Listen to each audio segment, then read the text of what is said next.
And survey says, here we go. Hey, everybody. Good morning. This is John Barrows with Make It Happen Mondays. Hopefully you all had a fantastic weekend like I did. I did some selling Girl Scout cookies with my daughter, which was super fun. So did I. Oh, you did? No way. Yeah.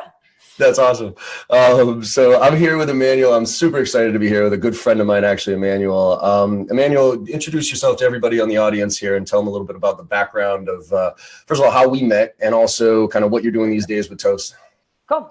So Emmanuelle Skala, I'm running our customer success team here at Toast in Boston. And people may not know much about Toast because you don't see us at a lot of the typical SaaS conferences because we sell to the restaurant community. But we're one of the fastest growing companies in Boston, up to about 800 employees right now, and kind of growing like crazy. So it's been a lot of fun. I've been at Toast since September, so pretty new. And I've also jumped from being head of sales for my last few gigs to now running customer success. So it's a little bit of a change for me. John and I met when I was running sales at a company called Influitive. Before that, I was running a channel at Sophos. I was running inside sales at VM Turbo, and I also ran sales and customer success at DigitalOcean. So I've been doing most of the sales thing, but more recently shifting to CS. Awesome. And that's what we're here to talk about. First of all, you're being a little modest, by the way. Weren't you ranked third fastest growing company in the country, not just Boston here? Yeah. So the Deloitte 500 fastest growing companies, we were. So yeah, we are doing phenomenally well, not just in Massachusetts, but across the country. Yeah, that's bananas. So congrats on that. And what we're here, reason I wanted to bring you on board here to have a conversation about customer success. And the reason is because, I'm actually starting to see a lot of clients of mine who typically engage with me on the sales side of the house ask me about, hey, how can, do you have anything for customer success? Yep. And so, because most of these organizations are looking for customer success to cross-sell, upsell, and now these kids are starting to have quotas. And it's funny what I'm seeing. There's this perception of sales and customer success where it's almost like gross. No, I absolutely do not want to, like, you bring the word sales into the equation of customer success and there's almost this visceral reaction like, ew, gross, leave me alone. And to me, it's a lot of perception reality just in general about the perception of sales for most. But talk to me about how and why, first of all, you went from VP of sales to customer success and what that journey was. And then, how are you reshaping the mentality of sales, if you will, for your customer success team now you're at Toast? Yeah, so you're right. There is a little bit of a sort of an initial reaction of, used car salesman or something along that lines. Yeah. My journey. So I was always sort of a customer obsessed sales leader, right? I would, I was always looking for sales reps to not just sell any deal, not just close any deal, but ensure that they're closing the right deals, right? And make sure that it's, aligning, with our vision and our mission, ensure that the customer is really brought in and is set up for success, at the very beginning. Can I pause right there? Because I think that's actually important. Because I think a lot of sales reps do not have that mentality coming into sales. They're like, whatever, let me get my sale. I don't care. I'm going to get my commission. So why did you have that early on in your sales career? What was there something that somebody said to you, or was there something that you just noticed that why it was so important to bring on the right customers, just not any customer?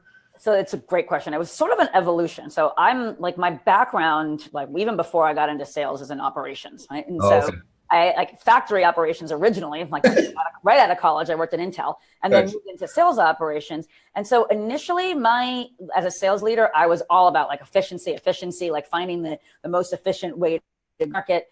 So I ran channel sales for a while. I ran inside sales for a while. And what I started to notice, though, is that as sales was going up the efficiency line, as we were squeezing more and more out of every dollar that we were spending in sales and we were improving our CAC, we were actually killing this customer satisfaction. So there was like an inverse correlation, right? And I was finding that companies that were really good at the top of the funnel were actually starting to not necessarily be really good at the bottom of the funnel and were heavy funnels, right? And so I started thinking, well, as a sales leader who is obsessed with, efficiency, I was actually causing another problem right down the line. And it was impacting me in the long run, because these days buyers really trust two things. They trust their own experience, or they trust the experience of their peers. Right? Yep. And if they don't have a great experience, or if their peers aren't having a great experience because they were oversold, or they weren't even a good fit to begin with, they weren't part of like an ideal customer of their profile, then the word was going to spread very quickly, really, really quickly. And with social media and, online reviews and all sorts of other things, the word spreads really quickly. And so it was actually making it harder for my reps to get that next deal, because it was like, well, I heard some not so great things about you, or people weren't willing to take, necessarily phone calls, or were, or entering into a sales process with a lot of trepidation, meaning that the sales rep had to work harder to close the deal. And then also as the leader, in sales, if I'm being measured on total ARR or total MRR of the company, right? Mm-hmm. And if there's a leaky funnel at the bottom, right, then I just have to keep filling it more. So while, maybe my quota is $1 million, right? But now if we lost more than we expected, so now all of a sudden I have to make it up. And next thing you know, my quota is $1.5 million, right? Just using that math.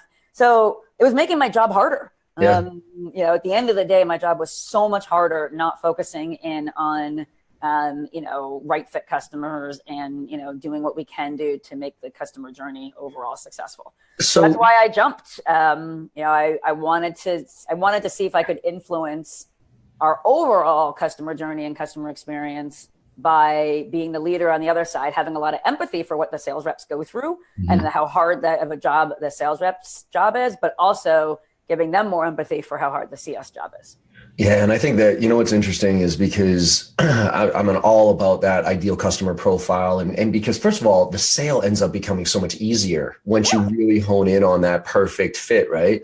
The challenge I see with a lot of reps is that a lot of leadership doesn't share your same mentality of bringing on the right customers. They still beat these kids over the head with, make your 50 dials, get your pipeline, but I look at, first of all, those are probably companies that I don't want to be a part of anyways, if I'm a sales rep.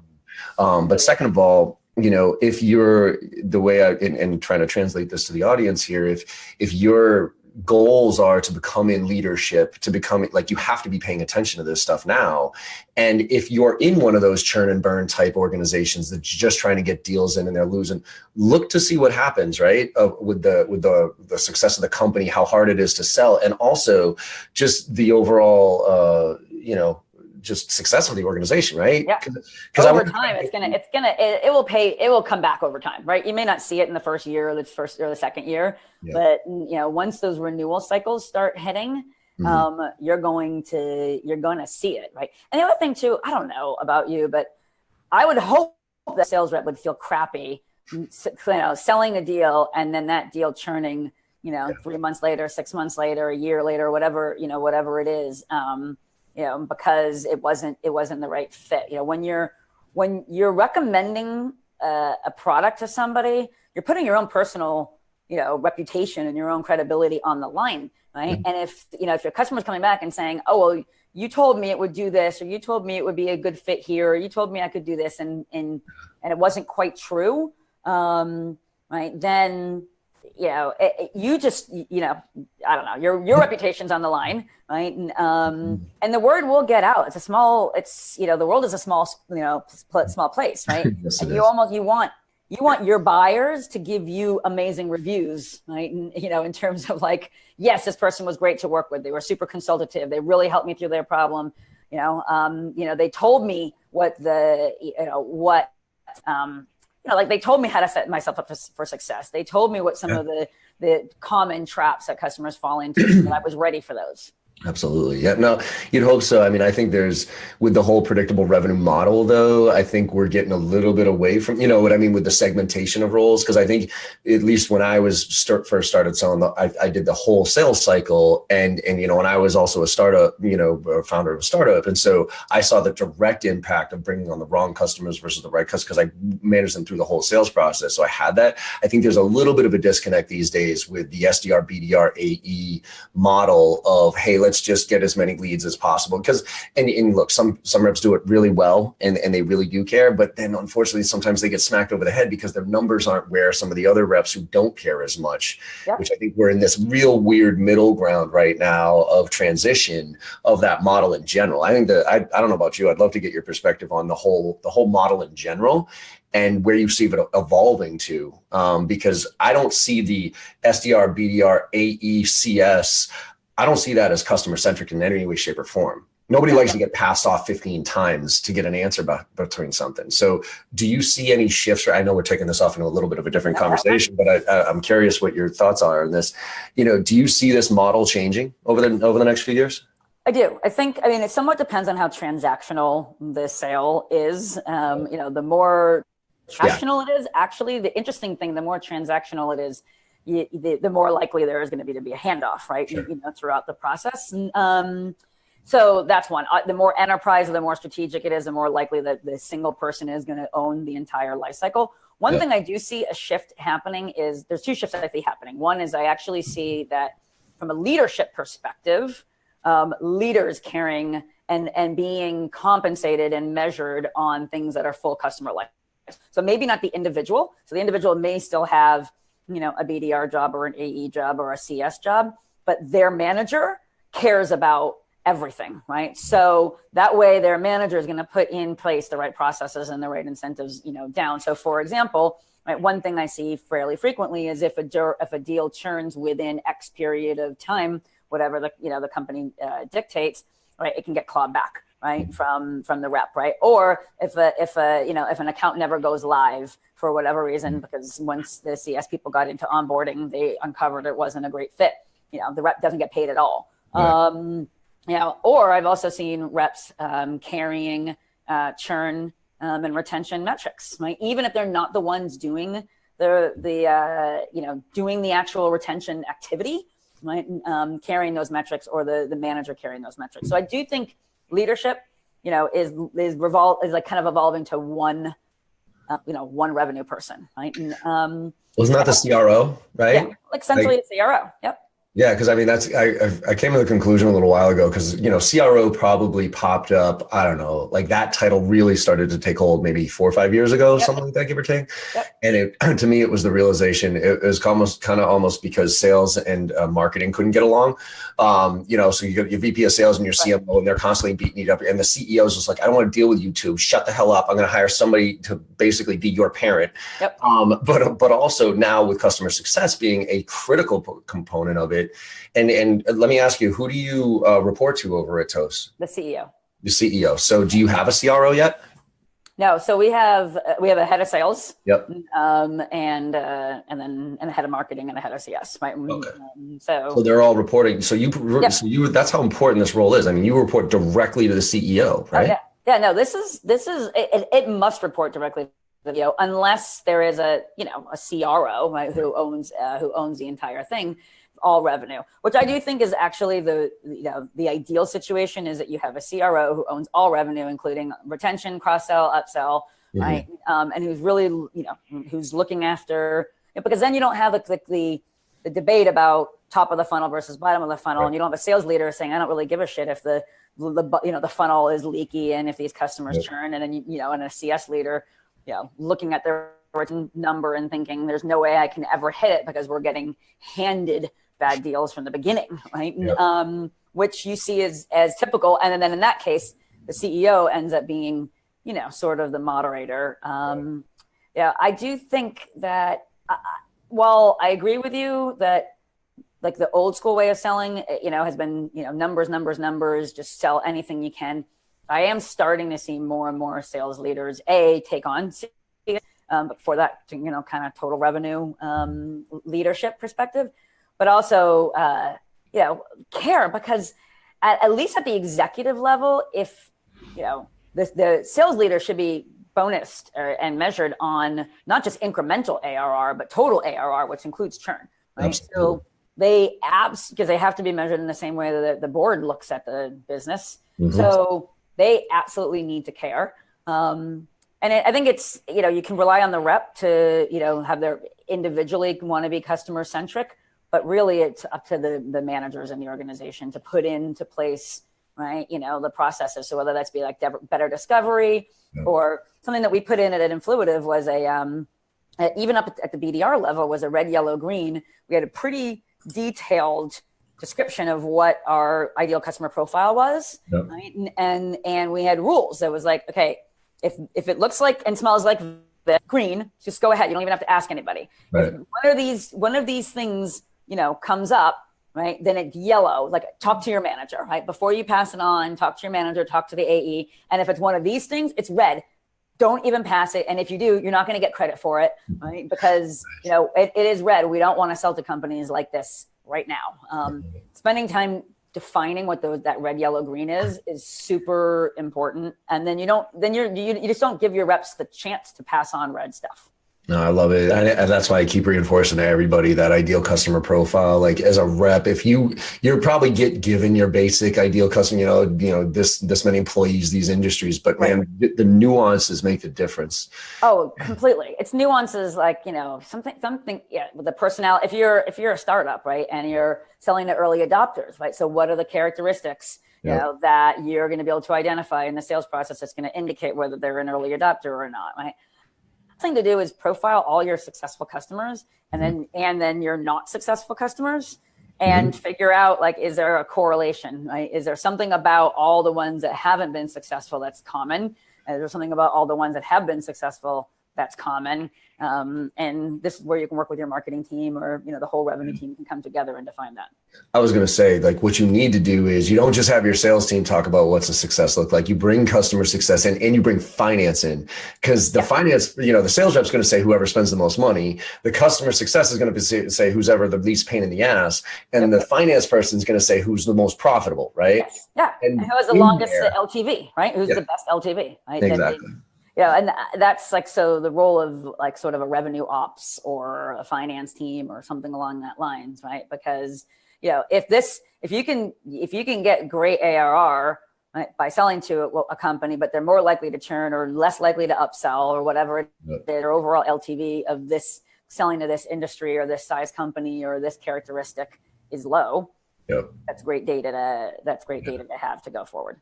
I would actually recommend any leaders out there who are looking to engage with their sales teams and their customer success to literally have like a company-wide meeting where head of customer success, head of sales, and finance all get together and just like dig through your top 5 clients and why they're your best 5 clients, right? Completely. Yeah. No, absolutely. Absolutely agree.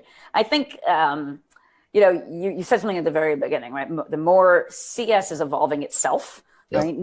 From an organization that has like just been about, onboarding and customer sat and sort of soft stuff, right? And a little bit hard to measure unless you have a churn problem, right? And then you measure it in retention. But if you don't have a churn problem, like Toast doesn't have a churn problem, right? So then like, how do you measure the influence when you don't have a churn problem? But it's a thing from the softer stuff, right, to definitely more of a revenue role, in and of itself.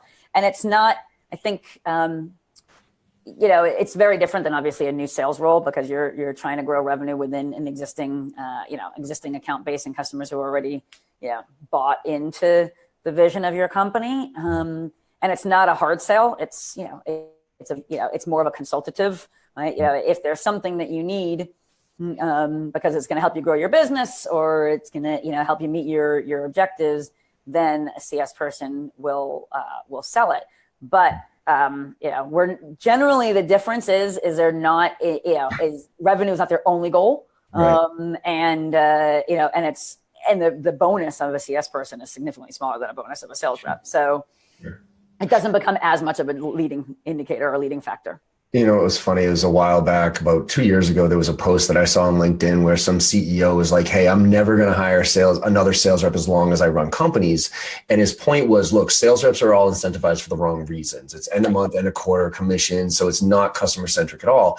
And what he said was he's going to, invest heavily in marketing and and drive inbound leads, and then hire customer success people to take those and not really, pay them higher salaries, whatever, but not commission them, and really just help the customer through the journey. And when I tell you, I haven't seen a post explode like this in a long time. And it was 50-50, like 50% of the people were like, yeah, right on, screw sales. And the other 50% like, screw you, you're shitting all over my profession. Right. And what I had to comment, obviously, but my comment to him was this, is like, look, everything that you just described about sales is what bad sales professionals do. Exactly. Everything that you just described about customer success is what actually good sales reps do. Exactly. So there's really not a huge difference. If you just take the word sales out of the equation, there's really not a hell of a lot of difference between a really good sales rep and a really good customer success rep.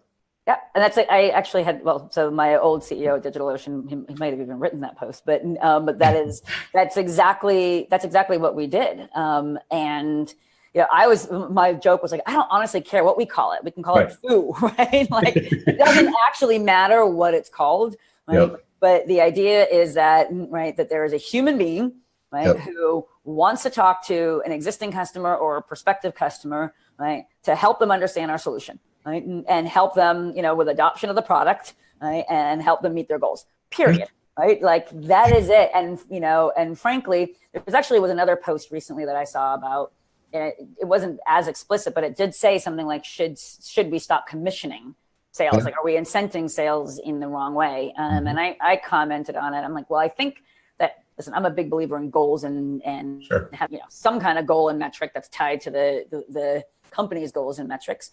So I don't think it's that you have to stop commissioning salespeople. I just think you need to figure out how to align their incentives with the incentives of the company, right? Yeah. And so if, for instance, here at Toast, the sales rep will get paid partially on booking, but the rest of their commission doesn't come until go live. So they're incented to ensure, right, that, that's a successful launch and a successful go live, right? And so they're working with the implementation team that reports under me really carefully to make sure that happens. And so when aligning, it's all you got to do is align incentives. And then you don't have that sort of sales, kicks bad deals over and, and customer success doesn't know how to sell sort of mentality. It's funny. When I was 25 and started my first company doing outsourced IT services, and I was the VP, I was the only sales guy. And then we finally started hiring. We had a really good PR person, and I got in Inc. magazine, and it was because we had a model. It was before predictable revenue, but it was predictable revenue because I had broken down the sales process into opening, processing, and closing. And and the actual title was "Kill the Commissions."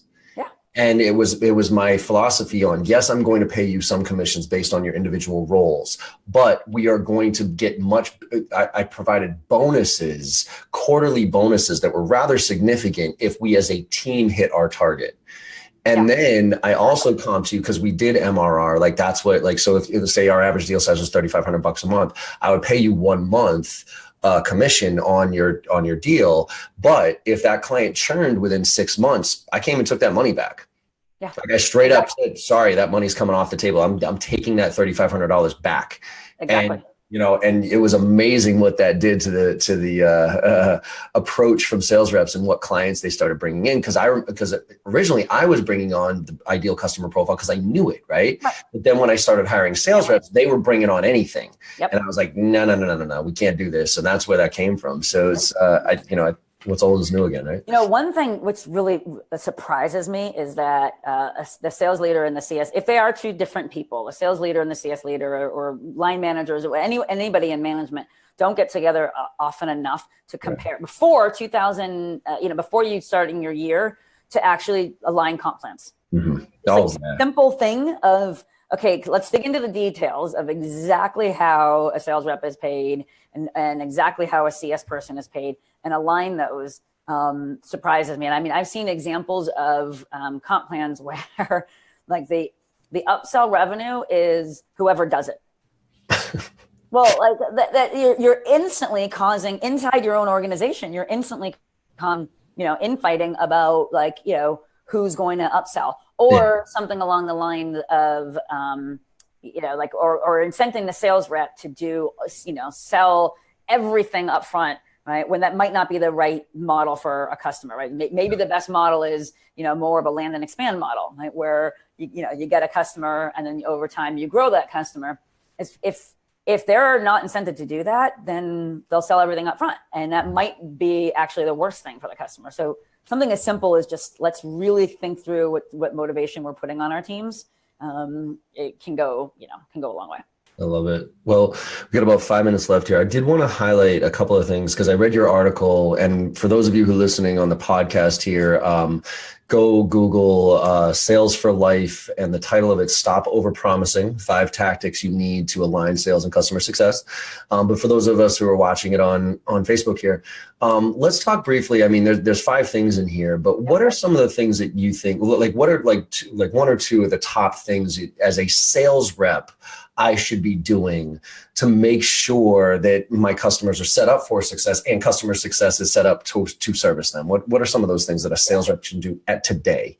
So one thing that's really small is go ask your CS folks for all the materials that they use in an onboarding call, right? And so, or that kickoff call, whatever it is, right? How do they describe the post-sales journey, right? And make sure that you're doing it in the exact same way, right? So you're using the exact same language. So if they say things like, it's going to take, a half of a resource to do the onboarding, or it's going to take 4 to 6 weeks to do it, or it's going to, this is what we need from you, Mr. Customer, during this onboarding process. Frankly, you should just be using the exact same slides, because there's nothing worse than a sales rep saying, our onboarding is really easy. You'll be live in 2 weeks. And then they get into that first kickoff call and the CS person says, it takes a full resource on your end and it takes 4 to 6 weeks to get you live, right? Because instant disconnect, right? Yep. Instant angry customer. And then, obviously a ton of room for churn. So I think, that's one that's really easy, is just use their materials, right? The other thing that I would say, do tomorrow is just go talk to one of your CS reps and ask them, when customers do churn or when they are at risk, or unhappy, or, whatever it is, like what's the major cause? What is, what generally has gone wrong? What are the kind of the patterns that you see? Because if the just awareness of what those are, can make such a difference in terms of the way that you're, that you're working with your rep.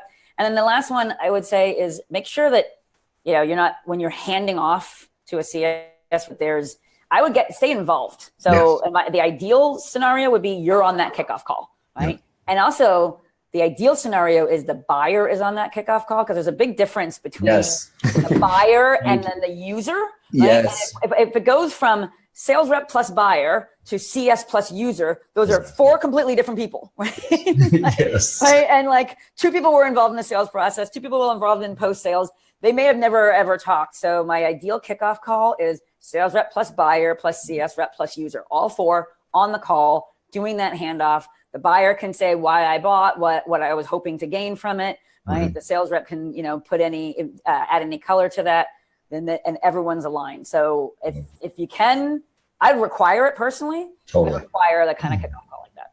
Yeah, I mean, I think, I say this all the time. I think life is about expectation setting. Excuse me. I mean, if you think of the last time you were pissed off about anything, I almost guarantee it's because your expectations were misset. Yep. And you talk to customers and you say, well, why do customers get upset with us, right? Was it because we misset expectations about what our stuff can do, and then all of a sudden they realize, wait a minute. Whereas why do we get upset with customers? Well, because they misset our expectations about what their timeline is, what their priorities are, what their budget is, all that stuff. Sure. And without that connective tissue, it's just bound to be a disaster. And so one of my nuggets, and everybody knows this one who's been following me, is that summary email. There's another very small thing that you can do throughout every stage of the sales process. So an SDR, BDR makes a phone call, qualifies the account, summarizes the conversation with the key takeaways, flips that over to an AE. AE has more conversations, continues to summarize, gets confirmation from the client, and then the CS They just actually add up all those summary emails and say, is this still all accurate? And if it is, fantastic, let's move forward, right? Right.